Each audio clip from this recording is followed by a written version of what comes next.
Hi y'all, it's Beil. Welcome back to my channel. Today's video is going to be a recent reads, so 10 more books. I'm getting slowly caught up on all my reviews. I am sick though, thanks to my husband. First is Remarkably Ruby by Terri Libenson, the Emmy and Friends series. This was sent to me by Big Honcho Media, so thank you very much. I think it's like the 6th in the series, but I was fine reading it as a standalone because it's different characters in each book, so you're not missing anything. I did love this so much that I ordered the first one though. It's a graphic novel. So just such a cute and heartwarming story with so many important issues and themes and messages at its core. And I enjoyed it so much, I actually flew through it. We alternate points of view from one girl to another. They both used to be best friends, but then they grew apart when one became more popular and started being embarrassed by the other one, who is a little awkward and has a nervous stomach. And Ruby's the awkward one, and I enjoyed her point of view the most, and I think she'll be relatable to so many kids. I love seeing her blossom throughout the story. She found poetry club, and everything it did for her, it was just so great. It just brought new friendships and a new confidence and less nervousness and anxiety. Her teacher was so incredible as well. I can definitely see why she inspired Ruby so much. Teachers can really be true angels on earth for kids. The other girl, Mia, also has some issues that can be relatable. I love seeing her realize she didn't have to do everything herself, didn't always have to be in control, and always care what others thought when making choices, like who to be friends with. The art, also by the author, is just beautiful as well, and I was really impressed with this graphic novel and now, like I said, I want to get all the other ones that I've already got the first one, so highly recommend. Really a book hug worthy graphic novel.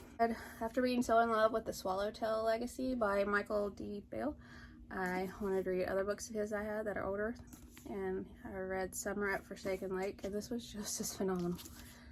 He is so great at atmospheric characters, mystery, illustrations throughout.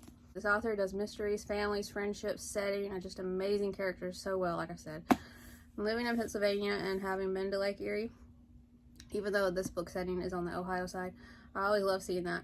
It's like the perfect summer in my opinion. Nicholas and his twin sisters get to go stay with their amazing uncle in this awesome cozy town right on the lake. There's new friends, sailing, a dog, many dinners on and off boat, ate together, diners and ice cream shops, bike riding, pretty much stayed on my bike as a kid, a little baseball, family secrets, lost love, mysteries, and learning so many new things. The twin sisters were so entertaining, I could definitely believe they were going to be Broadway stars one day. When Nicholas finds the notebook, the film, the letter, and everything in the beginning, I got very excited. There are layers to his dad's mystery. I also loved Charlie, and she and Nicholas had the best friendship dynamic. I love all the connections made to the mystery as well, and all the little puzzle pieces when they came together.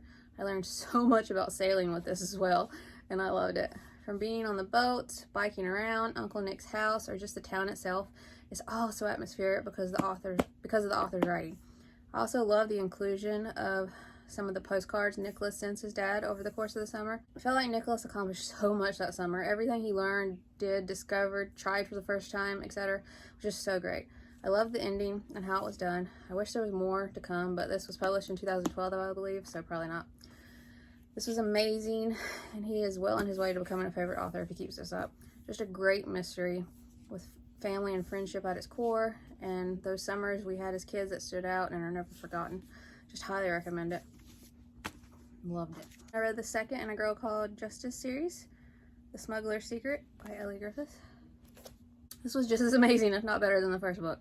I absolutely love Justice so much, as well as all these terrific characters, this boarding school, the setting, and the mystery so far, and the superb writing. We've already gotten to know the main cast characters pretty well in the first book, and I just got even more attached with this one to the characters.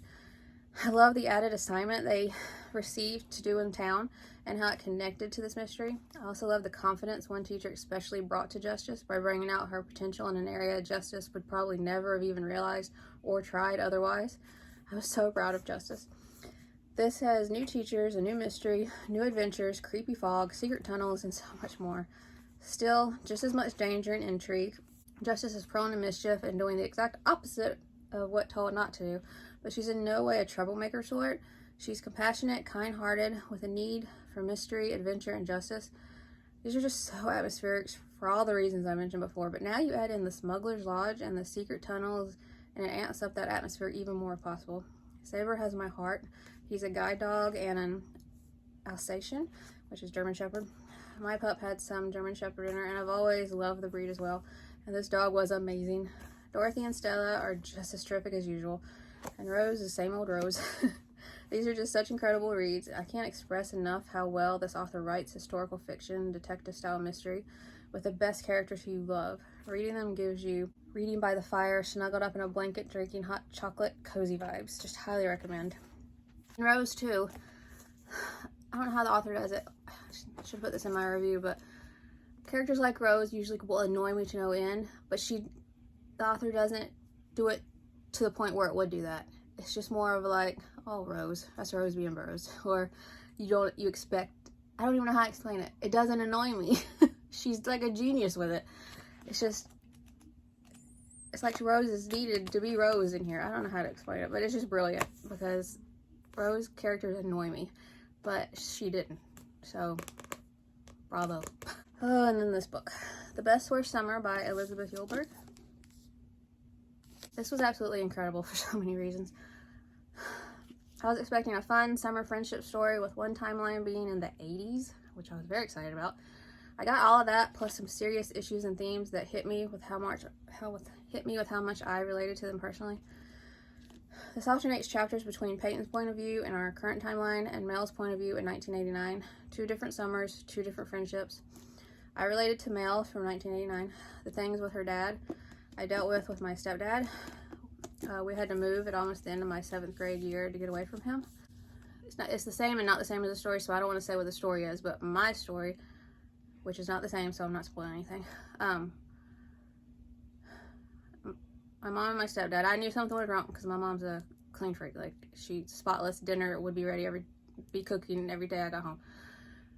I knew something was wrong if the lights were off, she was watching TV, smoking her cigarettes, dirty. Like, she didn't, not dirty because she would never let it get that way. Dishes in the sink, no supper cooking. I knew they were fighting. And then it would get bad and things would happen, and then he would leave for like 2 months, and then I'd see his car coming back, and then she'd take him back, and this happened probably like 100 times in 13 years. And so when he left one time, I guess she had been planning it. I think she knew if she didn't leave, something horrible would happen, like the worst thing that could happen. And also, if she didn't leave, she would keep taking him back. So we lived at the beach. We had lived at the beach since I was not even a year old. But where I was born was 3.5 hours away. And she wanted to move back there because she had friends still there. Because it's an area where she was born, not where she was born, but. And so she had been plotting, and we were going to move in with her best friend from when she was a little girl until we could get our own place. And so she told me, and I was angry for many reasons. So that's why we had to do it, because something horrible would have ended up happening because he was abusive and an alcoholic. Plus, I related with the not having the money issues, so you didn't get to do a lot of the things the other kids did. So I related to all that. And then I think the author portrayed Mel's situation realistically and very honestly. It's a horrible thing to deal with, especially as a kid. And she definitely hit the nail on the head, describing not only the dad, but the mom, and just how the mom reacts around the dad.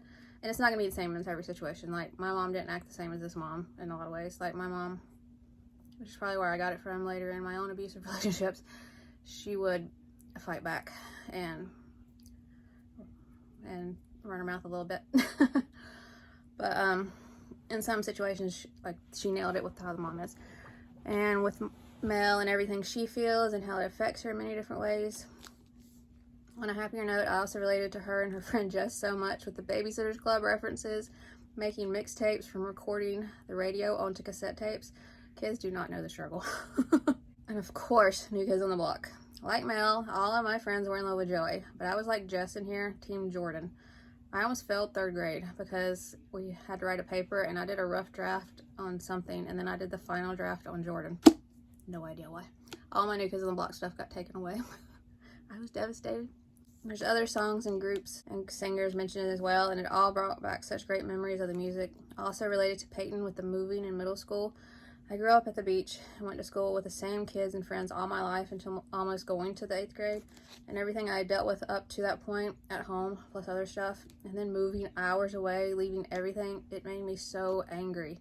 It's hard to do that, especially in middle school, and it did change me. Like I completely changed. I mean, the situation was hard when we lived at the beach, but I had outside and the beach and my friends, and then when we moved there, I had nothing, and it was such a change. It just changed me, and it got pretty bad. I loved her new friendship that Peyton makes with Lucas. He's such a great kid. I love their dynamic together. I love the mystery of the time capsule that brought them together and them trying to find out who the two girls from the past are. It was also interesting to see how much better this town seemed to be in 1989 before all the superstores and online shopping, etc. happened that made so many small businesses close. It's just crazy to think about. I mean, towns could be just so much better and so much more, like, just the atmosphere. Like, I just think Gilmore Girls town vibes, and, you know, just like a Hallmark movie, like The Good Witch or whatever. Like, I just want those towns. I also found it interesting that each girl thought their summer was going to be one way. One thought the best summer, one thought the worst, and the opposite was the case for both. The ending was amazing, and it gave me all the book hugging feels. I picked this up and got even more out of it than I was planning. I wish I had had this book to read when I was in middle school. Highly recommend. And then I read the third book in the girl called Justice, or the Justice Jones series, The Ghost in the Garden by Elly Griffiths. I'm going to sound like a broken record, but I don't really care. I just love these books. Like I said, it's the third, and they just get better and better. This one includes a new student, Letitia, who has never been to school before, kind of like Justice was at the beginning. Is very wealthy, doesn't care about rules in a more extreme way than Justice. Like, not for the reasons Justice does. Like, Justice doesn't care about the rules when she's trying to solve a mystery or get justice. Letitia just doesn't care about him, period. And she attaches herself to Justice, causing problems with her other friendships, like with Dorothy and Stella. I loved her being added to this cast of amazing characters, though, and shaking things up a bit. There's new teachers, as usual, new mysteries, sorry, I'm losing my voice because I'm sick, and new adventures, as usual. Each just as incredible as the previous ones. It's just about all I can say, but these are just such a great time. Cozy, historical fiction, whodunit mysteries with phenomenal characters, superb writing. I just highly recommend. I just love these so much, and I just love them. And then I read Hither and I by Ellen Potter. And the author had sent this to me. Thank you so much. It comes out September 27th, I believe. I have read one other book by her that I love, The Humming Room. I think it was a Secret Guardian reimagining, retelling, like loosely based. And it was very dark, upper middle grade, and I loved it. And this didn't disappoint. I love this even more. This has real life pressures that go along with being a kid in middle school, mixed with magical adventures, spells, monsters, alternate worlds. New York City is a setting that is always amazing, and I love reading. But you add in an alternate New York City, which is called the Nigh in here. The original New York, our current time, is the Hither. On top of that, and it's just so good. Both New York cities are so atmospheric.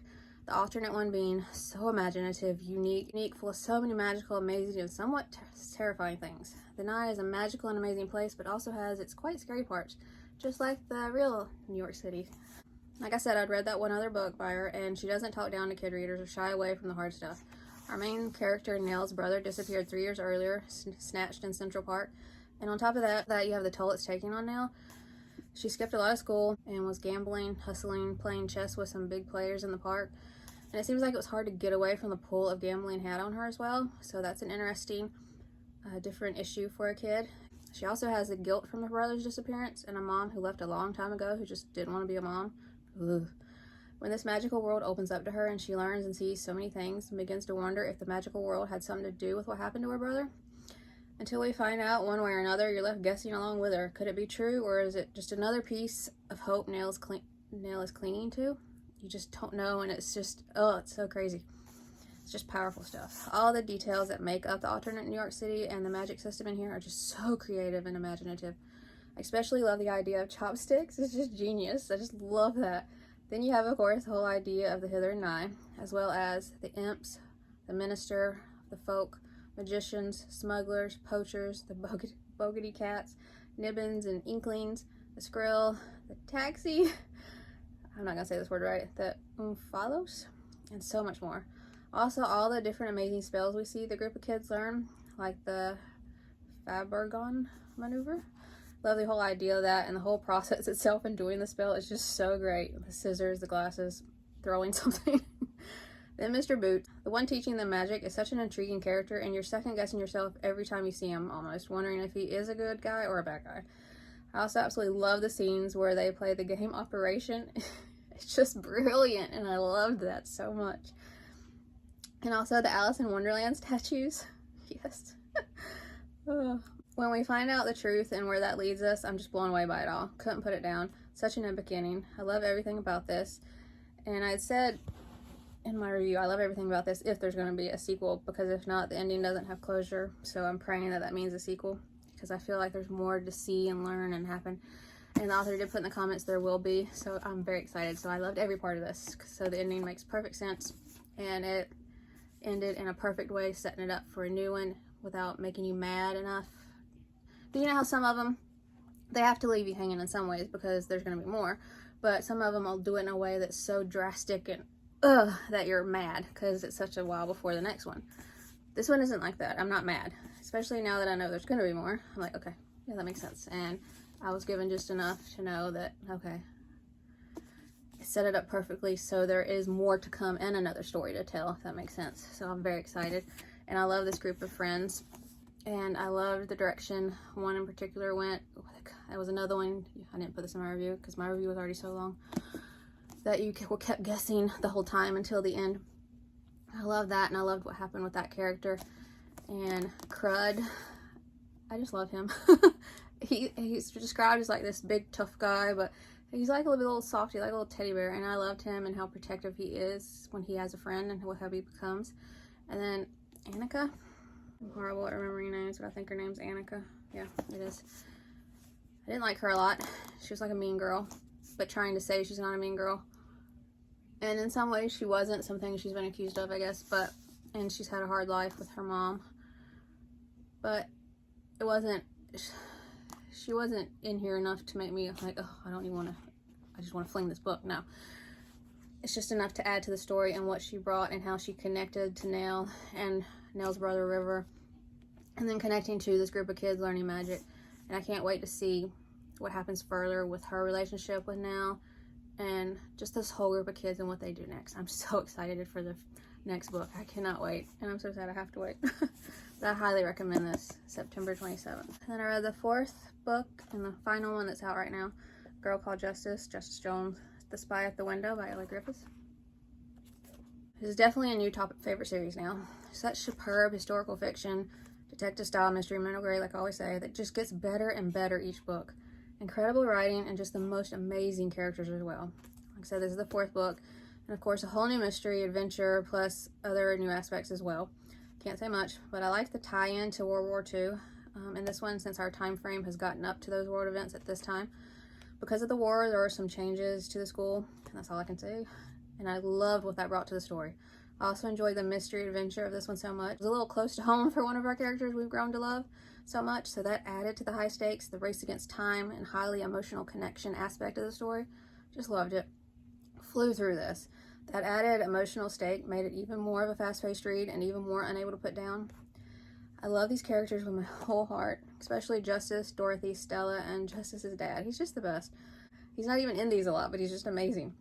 Oh, and my heart was also so full and happy for something that happened with Dorothy as well. I just loved it, and I was smiling ear to ear. I loved how this one came together, and towards the ending, and the ending in general, have some of my all-time favorite parts.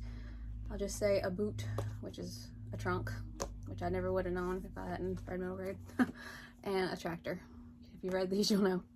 Each book is the next term of school, and Justice isn't done with school yet, so I'm assuming and really hoping there will be more books to come. Please be more.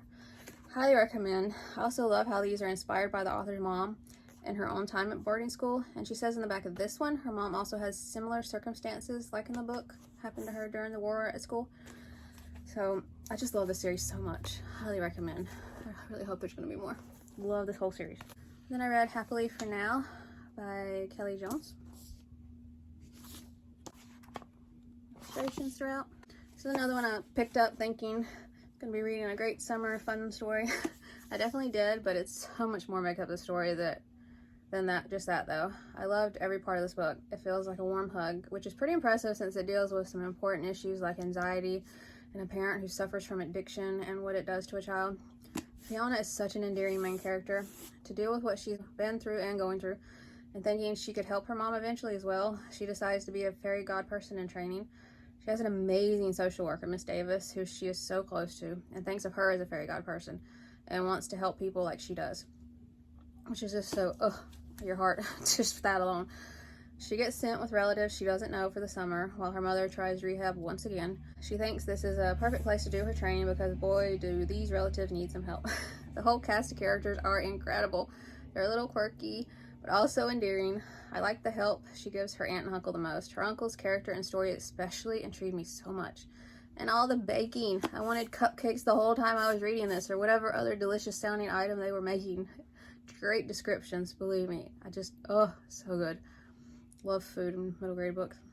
I think many kids will relate to Fiona's issues with her mom, as well as kids who will relate to her anxiety and how it affects her. I really love the comparison to lava and all of that, describing what her blood and just her inside feels like when people yell, for example.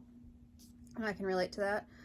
All these years later, I still can't listen to people yelling or fighting. It tears my nerves up. I love this whole town as well, like the male woman who Fiona sees as a fierce dragon, the librarian, and so many more. Also Mr. Rivera, who is Fiona's temporary fairy god person while she's with her relatives, and his daughter Julia, who Fiona becomes fast friends with and help Fiona so much. Great dynamic and so heartwarming. It was so wonderful to see Fiona try to help her out a little at the end too.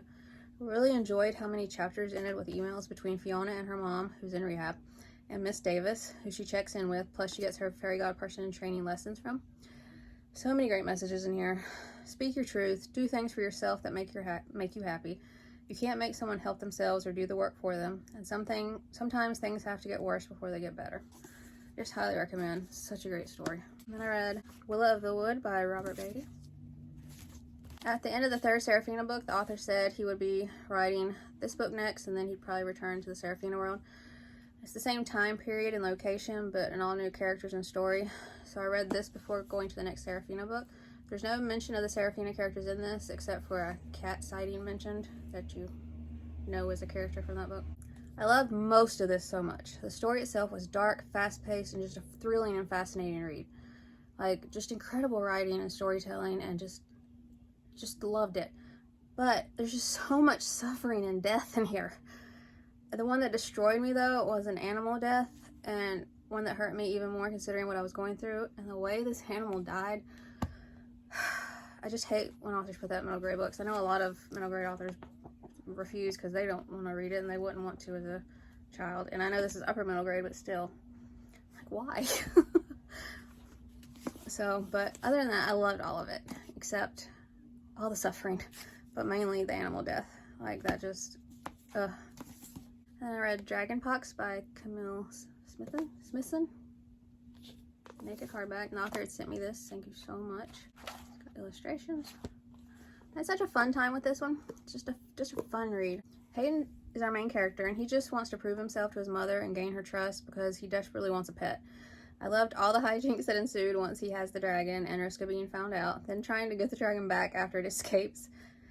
I love the story of the dragon, the ones before him, the glitches and the pox. I love the friendship that developed from the crazy adventure, and also loved how close it brought Hayden and his sister as well.